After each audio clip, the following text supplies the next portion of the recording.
Welcome to International Business News. I am Liko Onobanjo and getting right into it. Oil sank as investors weighed escalating concern that the U.S. may be headed for a recession, while the Biden administration prepared to step up its fight against lofty pump prices by calling for a tax holiday on gasoline. West Texas Intermediate tumbled below $106 a barrel, echoing last week's retreat. With investors concerned about the impact of higher U.S. interest rates, Federal Reserve Chair Jerome Powell is due to testify before Congress on Wednesday on his bid to curb inflation raging at the fastest pace in decades. Meanwhile, investors in the volatile U.S. stock market are preparing for what may be one of the heaviest trading days of the year on Friday, as FTSE Russell completes the rebalancing of indexes that are tracked by trillions of dollars in investor funds. The rebalancing spurs fund managers who have benchmarked their performance to the indexes to bring their own portfolios in line with the changes. Some $12 trillion is benchmarked to Russell's U.S. indexes. The resulting buying and selling tends to peak at the close of the trading session before the reconstitution is final. Now, the Japanese yen hit a fresh 24-year low against the dollar on Wednesday, having taken another tumble overnight as U.S. bond yields continue to rise, in stark contrast to Japan's stubbornly low interest rates. The yen was last drifting at 136.4 per dollar, having hit 136.71 in early trade, the lowest since October 1998. Analysts see no immediate end to a sell-off that has seen the yen weaken 18% so far this year, from 115.08 at the end of the year 2021. Colombian assets tumbled as markets reopened after leftist Gustavo Petro won Sunday's presidential election on a platform to win the country off its reliance on raw materials and tax the rich. The peso slumped as much as 5% against the dollar, leading losses among the world's major currencies, and stocks sank 5.4%. Sovereign dollar bonds were among the worst performers in emerging markets, while yields on local debts due 2024 surged to a record high.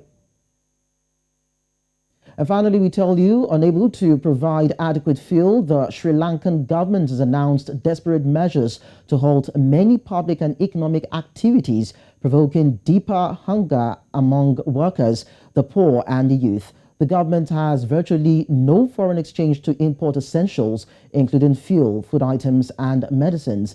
The measures to be implemented from this week include a 2-week work-from-home rule for all public sector employees, but no proper facilities such as an internet facility and access, including computers, are available to work from home. Public institutions have begun calling workers back into workplaces for 2 weeks now. Those are the stories that we have for you on international business. Now, fuel scarcity is something many Nigerians are familiar with. While they have become less frequent in the past few years, queues are piling up across Nigerian cities once again, and oil makers and markers have made a bold announcement. More on this to come your way shortly.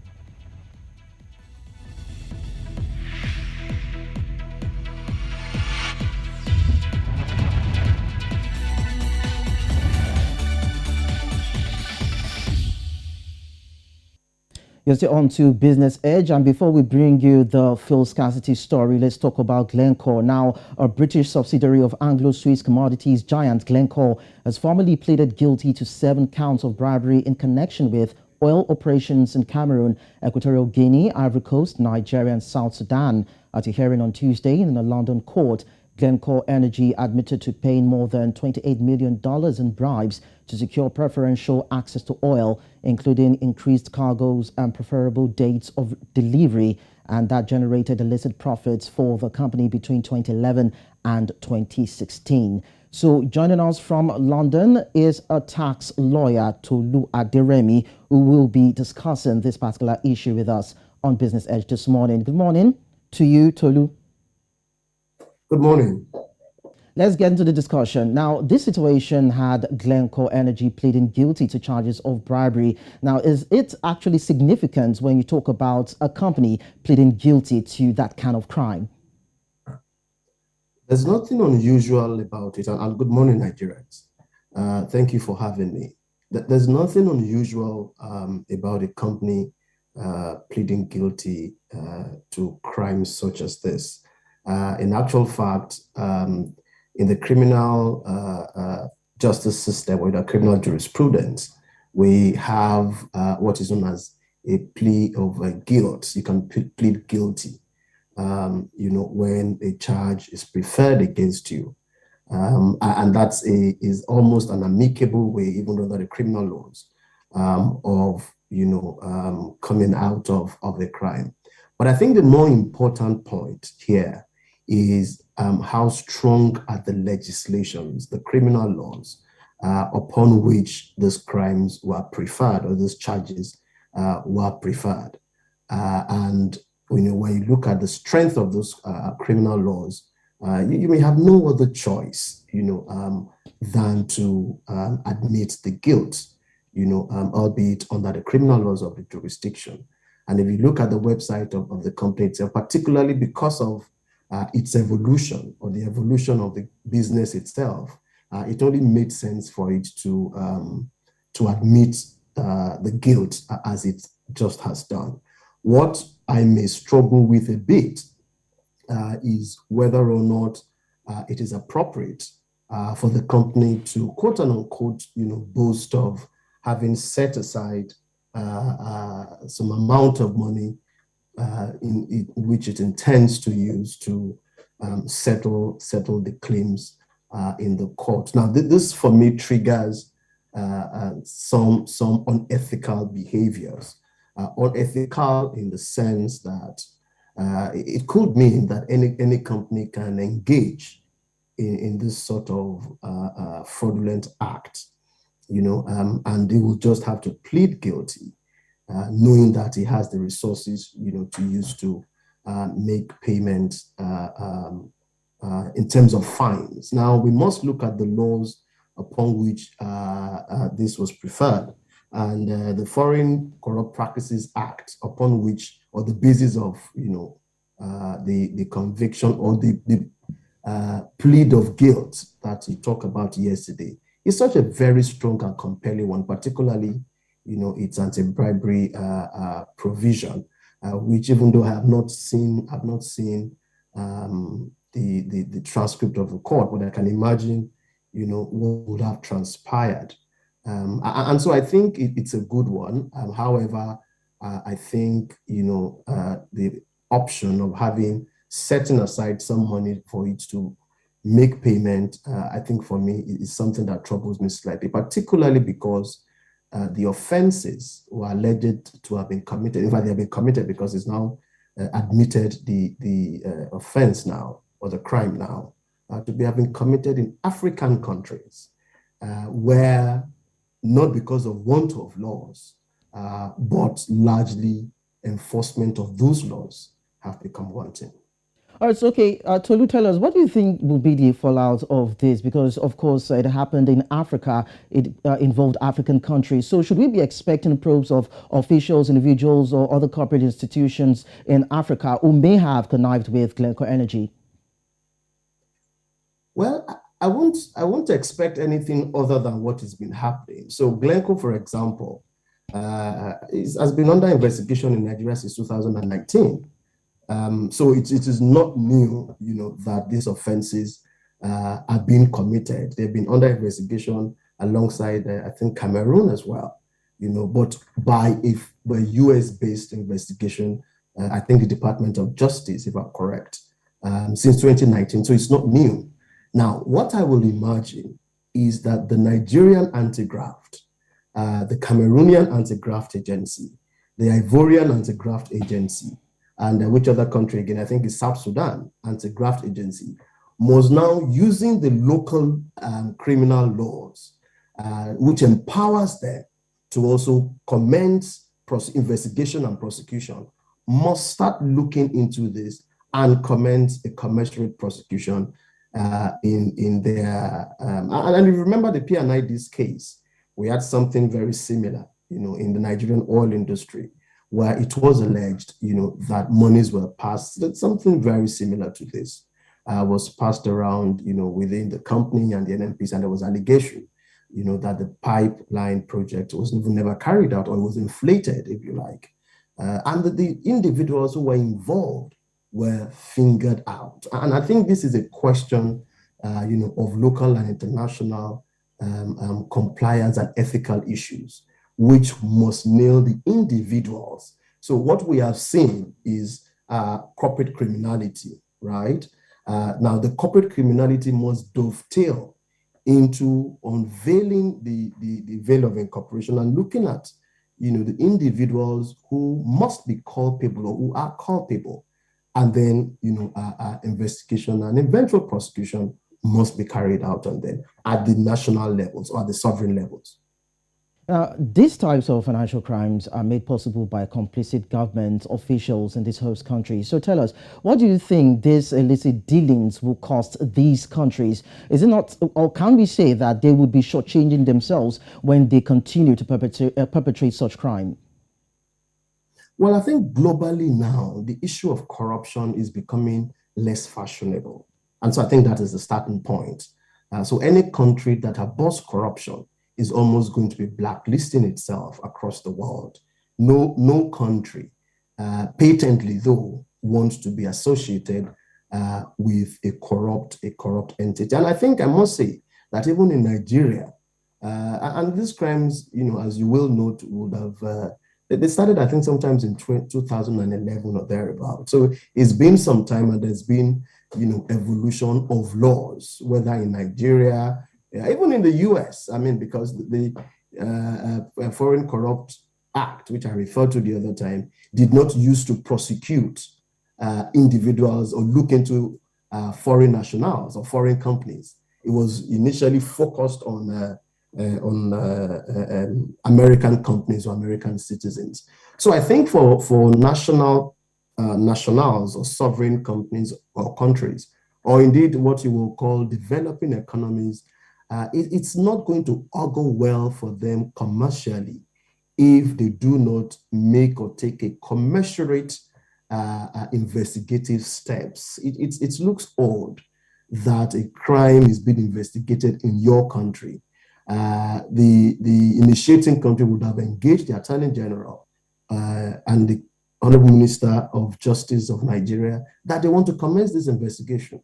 Quite naturally, it must trigger a similar commensurate investigation from the Nigerian end. Now, if the Nigerian end or the developing nations end does not also carry out a commensurate criminal investigation, then it sort of blacklists that country, from doing business with the global economy. And this is what we talk about, how we're rated in the index of doing business across the world.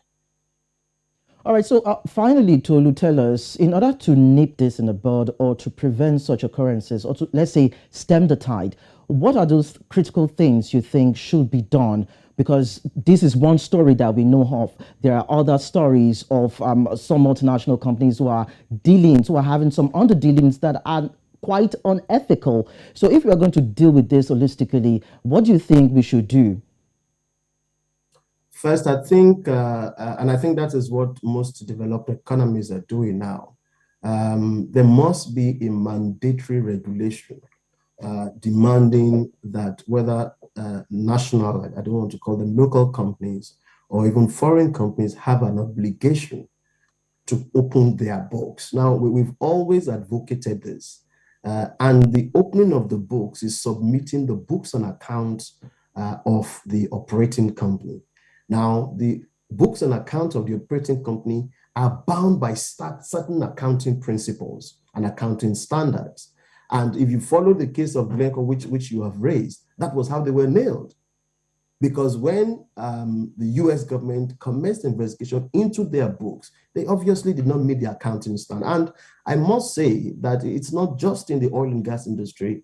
If you followed international news, you would also have seen news going around that there's a certain church in the United Kingdom that has been shut down by the government of the United Kingdom for reasons of less than transparent accounting.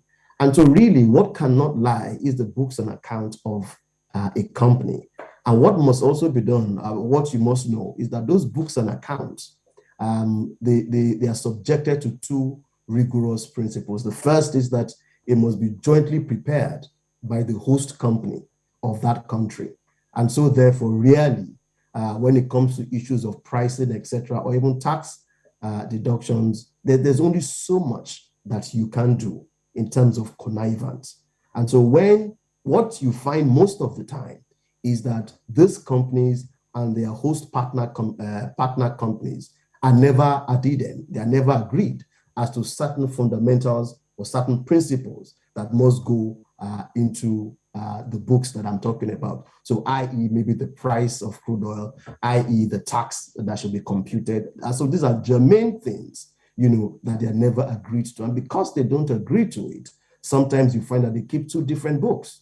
And this is why a foreign company who has intention of, double dealing or doing whatever it is that has become of Glencore's skills, can get away or may think it can get away with having compromised books. So I think the question, the accounting standards must be raised in such a manner that makes it difficult, such as what Glencore has been caught up with, for such company to be complicit in that nature. And Glencore has, the new management of Glencore, both the chairman and the managing director, I think both of them have put up statements, that is in the public domain, accepting guilt, of what they have done, even though they claim that it was done by past administration. A company is a legal entity, and the company must, admit any wrongdoing, any corporate wrongdoing that it has done. So I think that would be my and local or national companies or countries or subnational companies must, as a matter of fact, strengthen their anti-graft legislations and follow through to ensure that prosecution, I'm not talking about conviction, that prosecution and investigation is done properly. The investigation of Glencore started way back in 2011. And up to 2019, they were still investigating the Nigerian bit of it as well as the Cameroonian bit of it. So it tells you how intense investigation must be. And this is what kills some of our criminal cases, because if the investigation report is poor, then the lawyer, the court must naturally give judgment in relation to the evidence supporting such charge. All right, thank you so much, Tolu, for joining the conversation. Really appreciate your presence. Thank you very much. Well, Glencore might just be in for a rough time. According to what we know, sentence will be served on the 2nd or 3rd of November this year. So by then we get to find out what the fate of Glencore will be. And that might just be a deterrent for others who engage in illicit act. Well, this time for Women in Business, but that would be after the break. The conversation continues.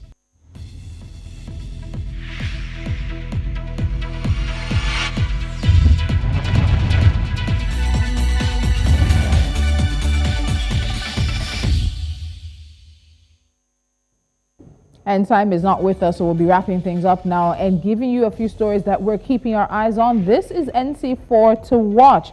Now, in the eastern part of the continent, Kenya's competition watchdog has launched a probe into the country's top steel manufacturers over allegations of price fixing blamed for the elevated costs in the construction industry. Competition Authority of Kenya said it received information there were informal pricing arrangements in the sector and launched countrywide raids on the premises of top steel manufacturers to secure evidence. The South African rand weakened against the dollar early on Wednesday as investors fretted about global growth ahead of the start of U.S. Federal Reserve Chair Jerome Powell's two-day testimony to Congress and domestic inflation data. Traders betting against stocks have generally done well this year, with bearish wagers against cryptos proving to be a major standout. Short sellers in digital asset stocks have gained an average of 130% in 2022, according to Ihor Dusanguski, head of the predictive analytics at S3, a technology and data analytics firm. By comparison, wagers against the automobile and software sectors have returned about 50%, while retailing, media, and entertainment have seen gains of about 46% each. And finally, Namibia projects its biggest oil discoveries since independence will help double its gross domestic product by 2040. Total Energies in February said it had made a significant oil discovery off the coast of Namibia 3 weeks after Shell announced a find off the southwest African nation. Explorers have drilled more than a dozen exploration wells in search of oil and gas, with estimated combined recoverable finds at almost 4 billion barrels. And it's a wrap on Business Edge. Don't forget to follow us on social media, download our mobile app. Of course, head to our YouTube channel and subscribe and watch us on the platforms we are available. We will always be here at 11 a.m. West African time, Monday through Friday, putting African business, the economy, and finance front and center. I'm Tolu Lokwe Adileru Balogun. Have a great one.